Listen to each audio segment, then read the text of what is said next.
Hola y bienvenidos a Historias de la Web. Te invito a que te suscribas y dejes tu like para apoyar el canal y ayudarme a llegar a los 100 suscriptores, además no perderte nuestro contenido. Historia 1. Storytime. Pensé que solo me miraba. Hasta que me siguió. Justo en la clínica esta mañana, esperando para que me apliquen unas inyecciones en la rodilla, ya saben, cosas de adulto que no le cuentas a nadie hasta que te ven cojeando por tercera vez en una semana. Y de la nada me vino a la cabeza una experiencia que viví hace unos años en este mismo lugar. Una de esas cosas que no cuentas muy seguido porque, sinceramente, da escalofríos recordarlo. Pero hoy, por alguna razón, me pareció importante dejarlo salir. Fue un día cualquiera. Acompañaba a mi mamá a una cita médica, como hacía siempre que podía. Era en esta misma clínica, con su médico internista. Nada fuera de lo normal. Llegamos temprano, como solíamos hacer, porque a mi mamá no le gusta andar a la carrera. Ella dice que el estrés también enferma, y que llegar 20 minutos antes de sus citas es su forma de medicina preventiva. Bueno, el punto es que entramos, la ayudé a registrarse, y nos sentamos juntas en la sala de espera. Yo al lado de ella, con el celular en la mano, sin mucha expectativa. La sala estaba tranquila, con ese olor a desinfectante suave que siempre hay en clínicas, el murmullo de recepción de fondo, y unas cuantas personas esperando en silencio, lo normal. Pasaron unos minutos, y entraron dos hombres. Uno era mayor, el otro más joven, quizás de unos 40 y tantos años. El mayor fue directo al mostrador a registrarse, pero el otro fue justo a donde nosotras para esperar al mayor, aunque en eso volteó y justo me miró. No fue una mirada casual, fue como si me escaneara, de arriba a abajo. Directo, sin vergüenza. Me incomodó enseguida, pero no dije nada. Solo le di una sonrisa educada, de esas que uno lanza como reflejo, esperando desarmar la situación. Gran error. Eso solo pareció animarlo más. Se sentó justo frente a nosotras, a menos de 2 metros. No tenía un libro, ni el celular en la mano. No hablaba con su padre.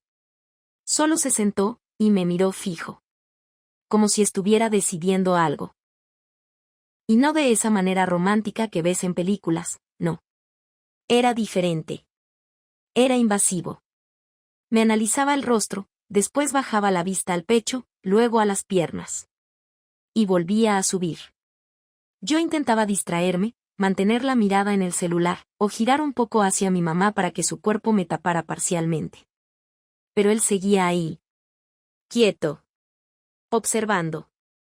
En algún momento, una enfermera salió y llamó a otro paciente. Al hacerlo, notó la situación. Me lanzó una mirada rápida, como preguntándome si estaba bien, y luego le clavó una mirada fulminante a él. Esa mirada dice exactamente lo que estás haciendo y no me gusta, pero él no reaccionó, ni parpadeó, seguía en su lugar, inmóvil. Pasaron cerca de 30 minutos así.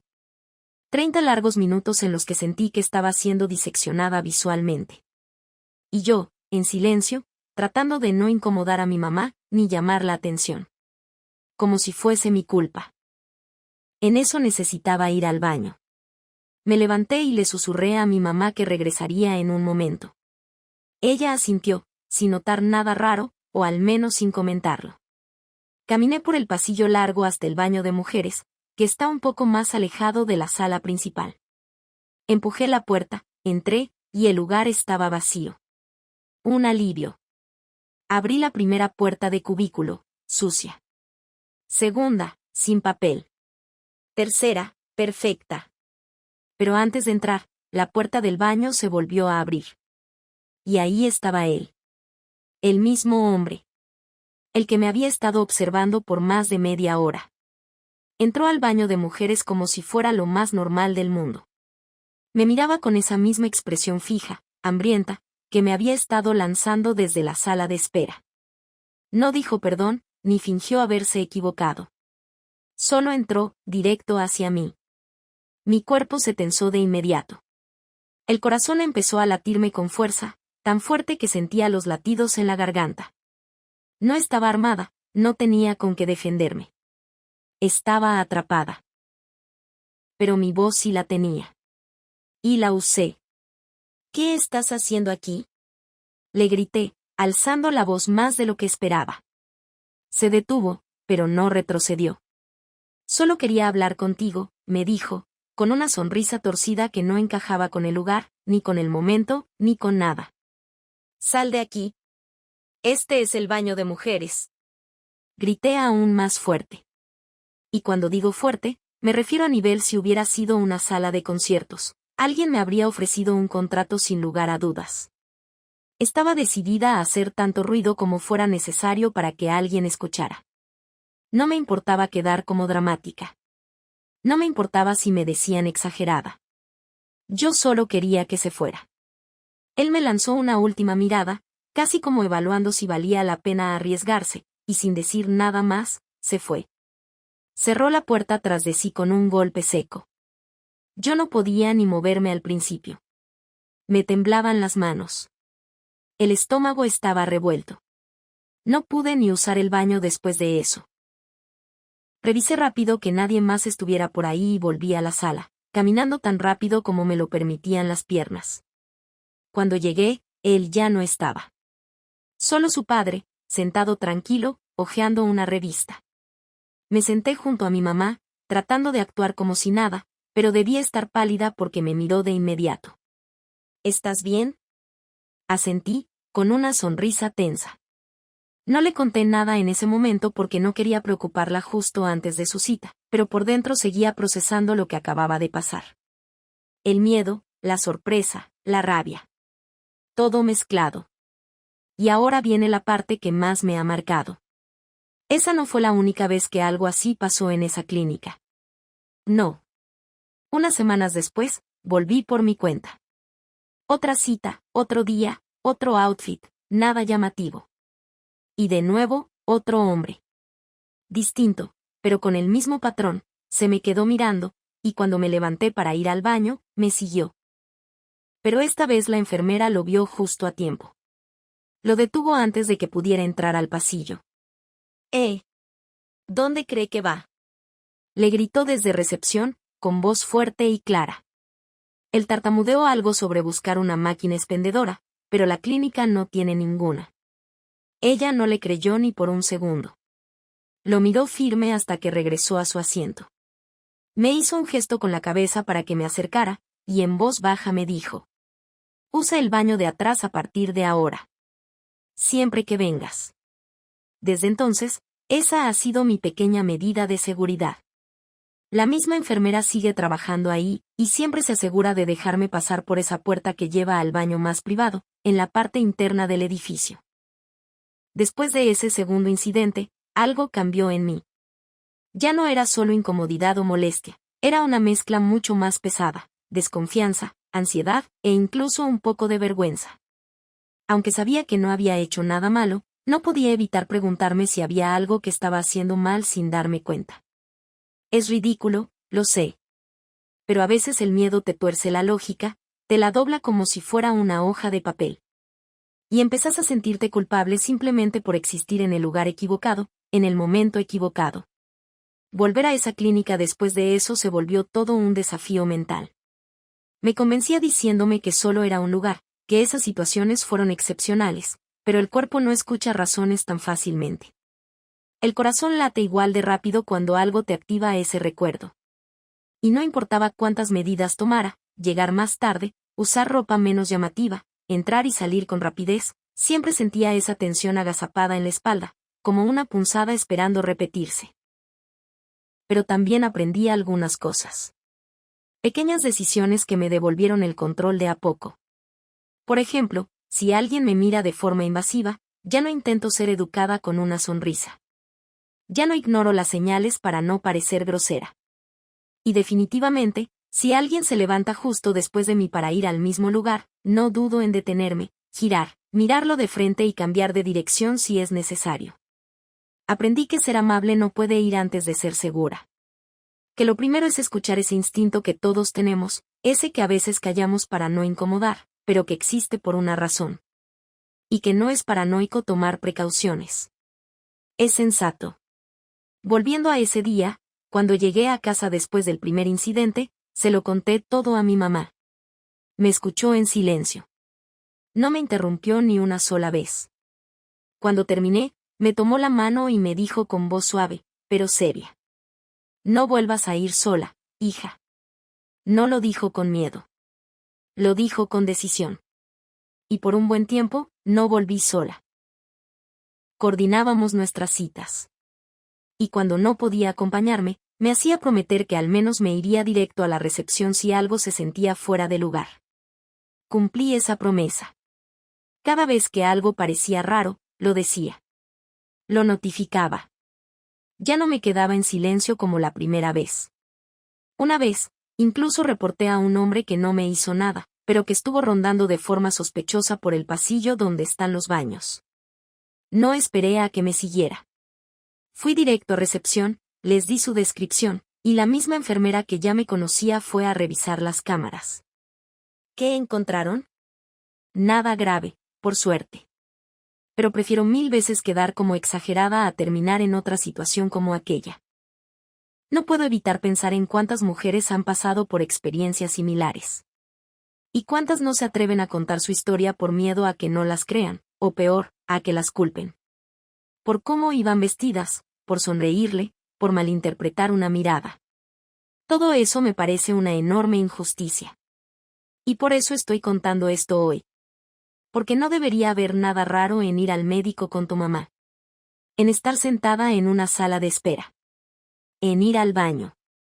Y sin embargo, tuve que desarrollar toda una estrategia para moverme en un lugar que, en teoría, es seguro. Donde hay cámaras, personal profesional y gente con batas blancas. Pero la seguridad, a veces, es una ilusión. Y lo único que realmente tienes es tu instinto. Ese pequeño nudo en el estómago que aparece antes que el peligro.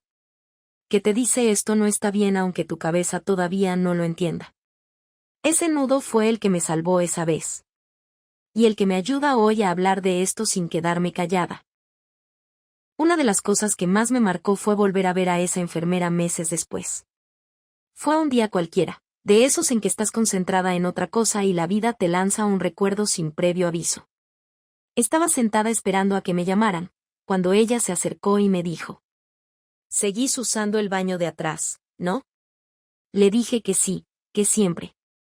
Y ella solo asintió, como si me estuviera diciendo bien hecho. Esa simple interacción me dio más paz de la que esperaba. Porque me hizo sentir acompañada. Vista. Y eso vale muchísimo cuando estás lidiando con experiencias así. A veces la gente cree que una historia como esta se supera rápido, que no pasó nada, que al final no te hizo daño. Pero lo que no se ve es el eco que queda. Ese sonido que sigue repitiéndose en tu mente cada vez que alguien te mira un segundo más de la cuenta. Cada vez que te cruzas con un pasillo vacío. Cada vez que estás sola en un baño público y escuchas que se abre la puerta. Ese eco no se borra tan fácil. Pero se vuelve más manejable cuando lo sacas. Cuando lo cuentas. Cuando dejas de cargarlo sola. Hoy puedo ir a esa clínica sin sentirme como antes. Me costó, pero lo logré. Aprendí a observar, a prevenir, a hablar.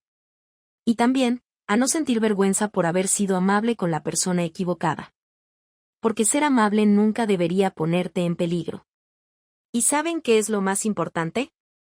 Que hoy, al recordar todo esto mientras espero mis inyecciones, no me siento débil. Me siento fuerte. Porque sigo aquí. Porque lo enfrenté.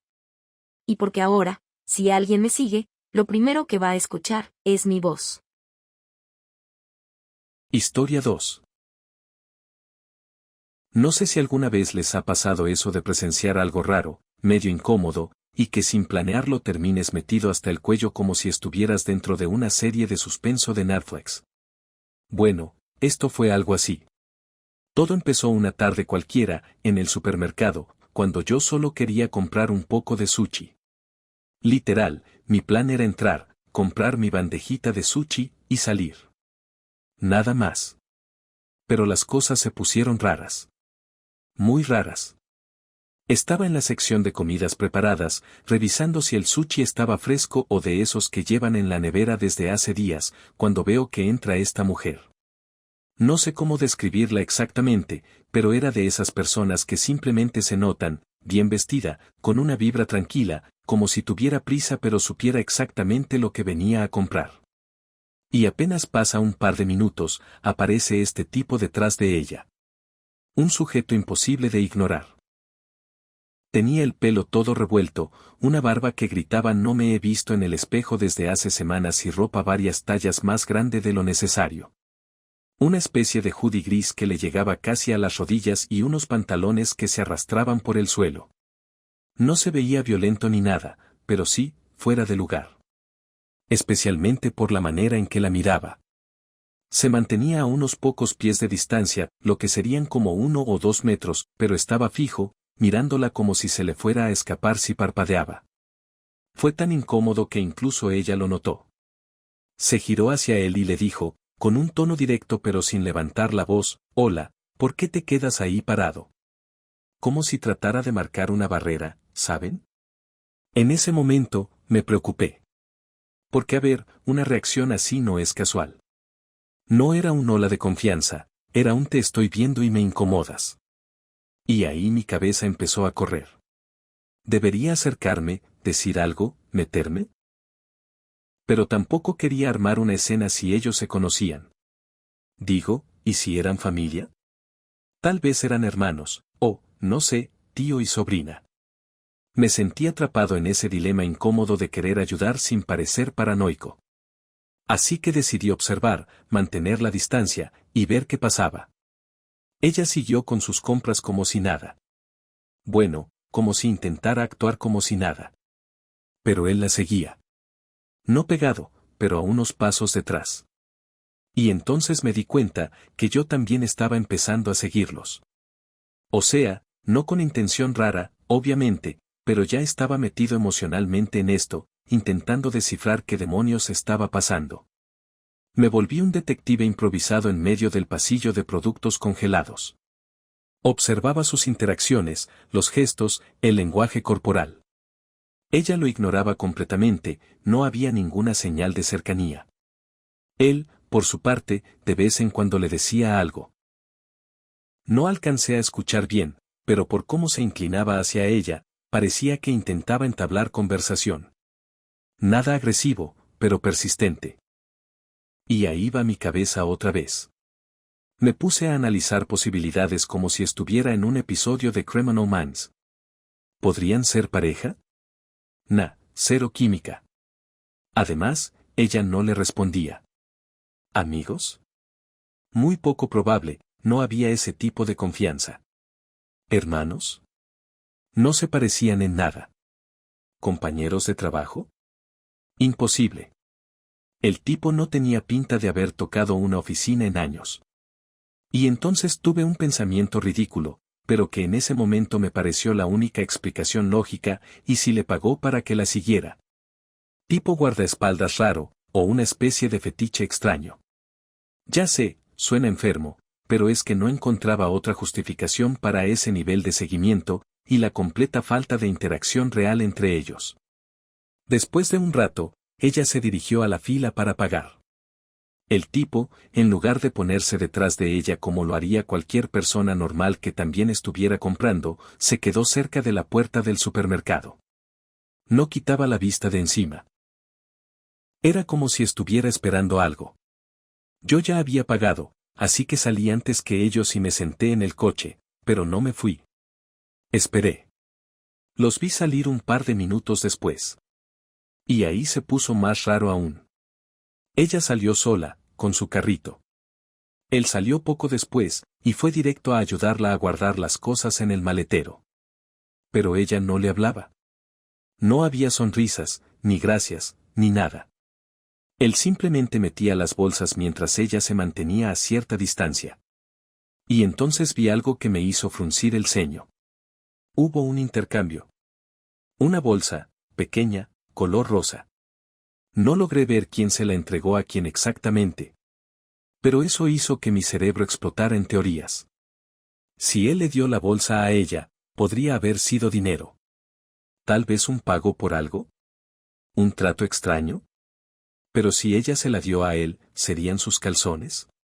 Lo sé, lo sé. Suena enfermizo. Pero estaba en ese punto donde ya nada tenía sentido y mi imaginación se había salido de control. Ella se subió a su coche. Un Chevy Camaro precioso, por cierto. Se notaba que era una persona cuidadosa con sus cosas. Él se quedó un momento afuera, como asegurándose de que arrancara bien, y luego caminó hacia su propio auto. Y yo pensé, ok, fin de la película. Que cada quien siga su camino. Spoiler, no fue el fin. Me meto en mi coche, salgo del estacionamiento, empiezo a manejar hacia casa, y, por esas casualidades de la vida, paro en un semáforo. Y ahí, al costado, los veo otra vez. A ella, en su Camaro, y a él, en su coche, siguiéndola. Primero pensé, bueno, tal vez viven por la misma zona. Pero después vi que cada giro que ella hacía, él la hacía también. No era coincidencia. La estaba siguiendo de verdad. Y fue entonces cuando me quedé sin palabras. Porque hasta ese momento había considerado la posibilidad de que hubiera algún tipo de conexión rara entre ellos, pero esto ya se salía de todo lo lógico. La seguí con la vista hasta que tuve que hacer mi giro hacia casa. Ya no supe cómo terminó la historia, si ella notó que la seguía o si logró despistarlo. Pero lo que vi fue real. Y hasta el día de hoy me pregunto qué estaba pasando realmente. ¿Era un acosador? ¿Un tipo con algún tipo de obsesión? ¿O todo fue una serie de eventos completamente normales que yo malinterpreté al 100%? Tal vez. Pero no lo creo. Lo único que sé es que ese día fui al súper por sushi, y terminé protagonizando un thriller psicológico en la vida real. Muchas gracias por ver el video hasta el final. Recuerda darle like y suscríbete para más contenido, no olvides activar las notificaciones para que YouTube te avise cuando subamos nuevo video. Hasta la próxima.